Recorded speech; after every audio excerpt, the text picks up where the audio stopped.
History. Brothers and sisters Congolese.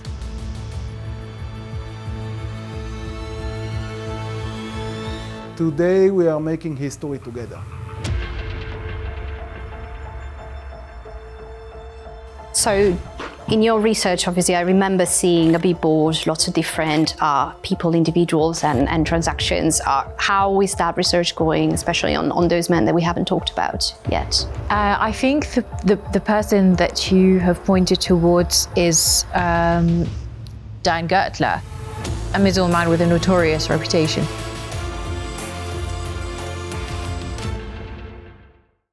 Money is the game, power is the aim. City's gonna pay when they got nothing to lose. He's got nothing to lose. No, it's in too deep, soul to soul, and it wasn't cheap. He's got nothing to lose, still got nothing to lose. Oh, I'm nothing to run against time.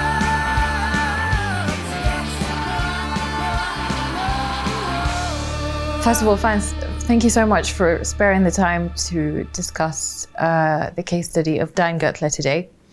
It's interesting to understand whether he has actually, built his empire with assistance from his family members, because he comes from a long line of diamond merchants and diamond traders.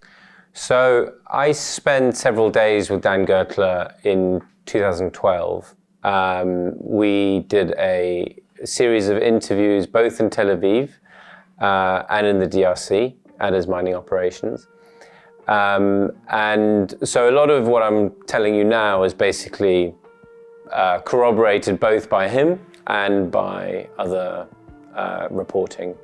So he arrived in the late 1990s in the DRC, when the DRC was on its knees. It had been through a really heavy war. It was completely bankrupt, and a new president was in charge, President Kabila. And it needed money, and it needed money quickly. Dan was a young, really ambitious grandson of essentially the founder of Israel's modern diamond industry. So his granddad was the president of the mining exchange and the head of a really well-known and successful diamond trading family. And so he kind of had this backing, but this was the young gun going out on his own. And he arrived and he befriended Kabila's son, who was head of the army at the time. So initially he started trading rough diamonds, but quite soon he actually secured a monopoly on the entire diamond exports of the Congo.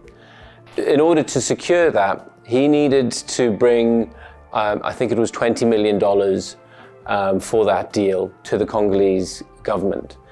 And he had to do that really quickly and under a lot of pressure.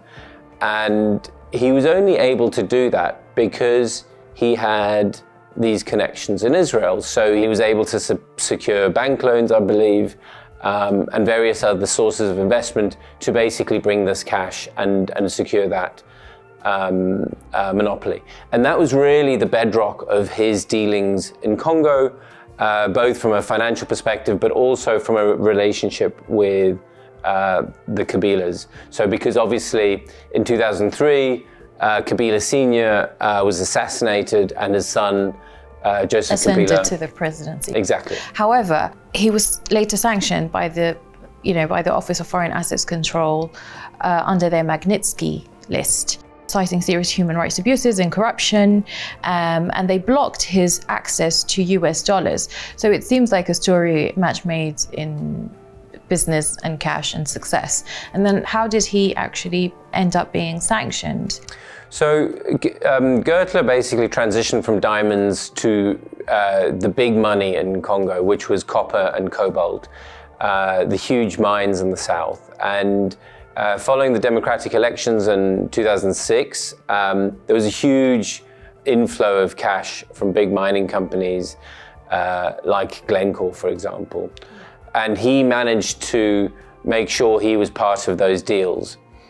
over time, what emerged, and these were accusations from the US government, that he actually paid senior Congolese officials, and by that I mean President Kabila himself and his right-hand man, $100 million in bribes. And in 2017, the US imposed sanctions on him, essentially for acting, in the US government's words, as a proxy for Kabila. So the US government's view of it was that Gertler was not actually his own man, but was actually Kabila's representative in the mining industry. And he was taking a slice of a lot of the action, and that money was ultimately benefiting Kabila.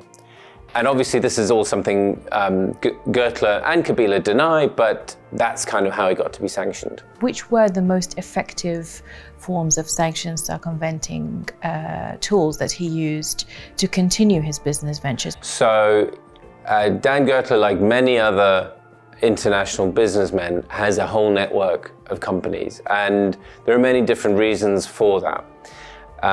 But focusing on the sanctions, so what happened immediately after he was sanctioned by the US government, a whole network of companies sprung up, and they were not all immediately linked to him. They weren't owned by him. It wasn't clear that there was a connection between him and them. But what our reporting and what a series of documents that were leaked from a Congolese bank show that a number of associates and companies that were close to him were receiving tens of millions of dollars, that were moving money out of the DRC and towards Israel, but also other jurisdictions. And what's important to remember is Dan Gertler is not just an Israeli, he has an international financial network. And so he was able, and this is what the documents suggest, that he was able to circumvent the sanctions by using this network of individuals and companies. And there's some fascinating stories. So for example, one of the things we reported in 2020 was that the son of his rabbi, Shlomo Abu Hasira, actually went into the bank personally with millions of dollars in cash, opened a bank account and put all this money in, and then within days transferred it. And then through a series of transactions, it basically disappeared out of Congo. We don't have the full picture of the paperwork, but they strongly suggest, if you piece it all together, you can see that the one common denominator is Dan Gertler. And you can see that he is ultimately the person who kind of likely sits behind this.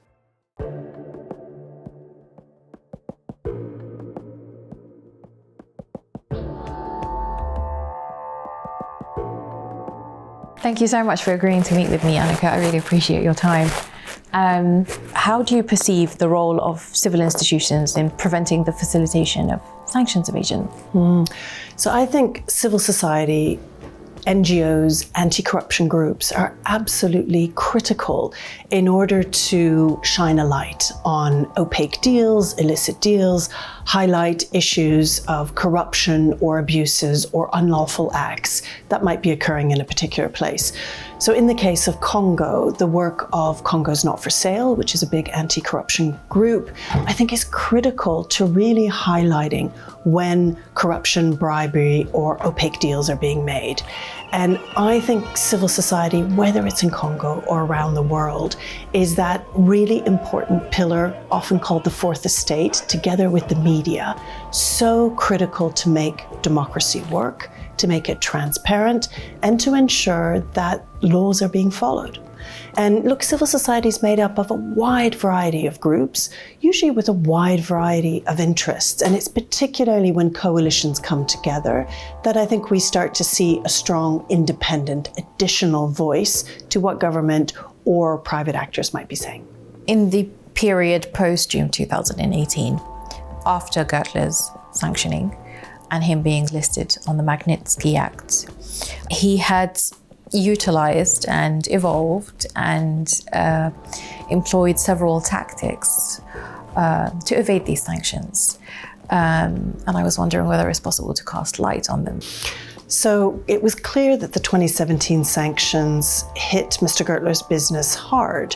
And so we saw multiple different shell companies starting to emerge in the months and years that followed.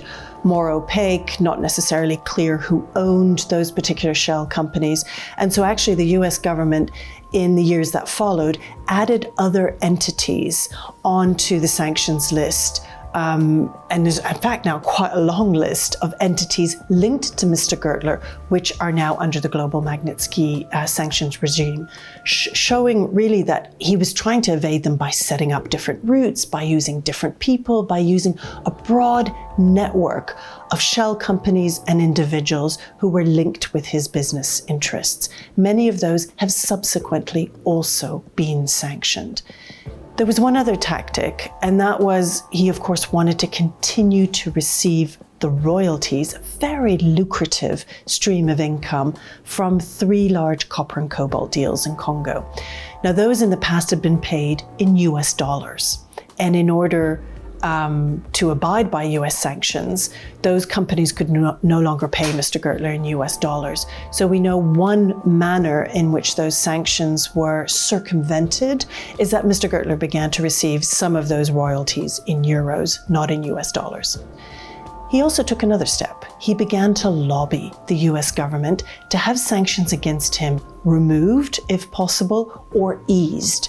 Dan Gertler has convinced a number of US administration officials to also lobby on his behalf. One of the most prominent of those was Jendai Fraser. So she was an individual under a previous administration. She has sent multiple letters to President Biden and his officials saying that Mr. Gertler is a good actor, has been helpful for US interests, and that sanctions against him should be eased. In recent months, in the past year, Mr. Gertler has been particularly in touch with US officials who have been working on the green energy transition and who have been pressing that there's less Chinese minerals entering the US and more minerals coming from nations that are friendly to the United States.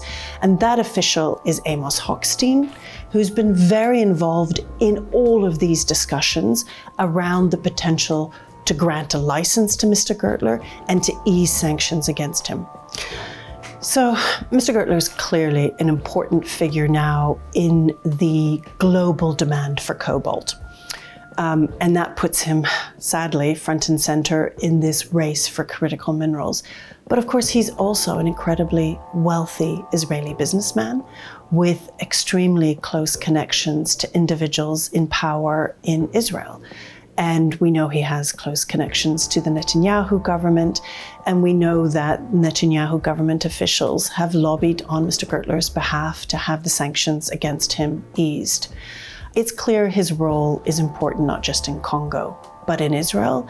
And in light of current events in the Middle East, we keep hearing rumors that he's also heavily involved in other kinds of facilitation, negotiation, and assistance in trying to change the nature of what's happening in the Middle East. And so through public records, we began to look at where Mr. Gertler, or at least where his plane was going since events of October 7th in between Israel and Gaza. And we began to notice that the trend of where the plane was going has changed. So this is a private plane. Again, this is all publicly available. Anyone can go and have a look and track where the plane is going. And of course, it is still going back and forth between Israel and Kinshasa, the capital of Congo. But the plane is also going to Egypt, to Qatar, to an obscure military base in southern Poland that the United States has. It's going to Turkey, it's going to Egypt. These all appear to indicate that Mr. Gertler might be involved in other parts of international diplomacy or international actions around the Middle East. And so we don't know precisely why the plane is going to these locations. We don't know who's on the plane. But it seems to indicate that these discussions around Mr. Gertler playing a role in a broader political context of the Middle East may be true or may have some legitimacy to them. It would require further investigations to determine, but might this be playing a role in the US willingness to consider easing sanctions against him? It's a question we certainly have.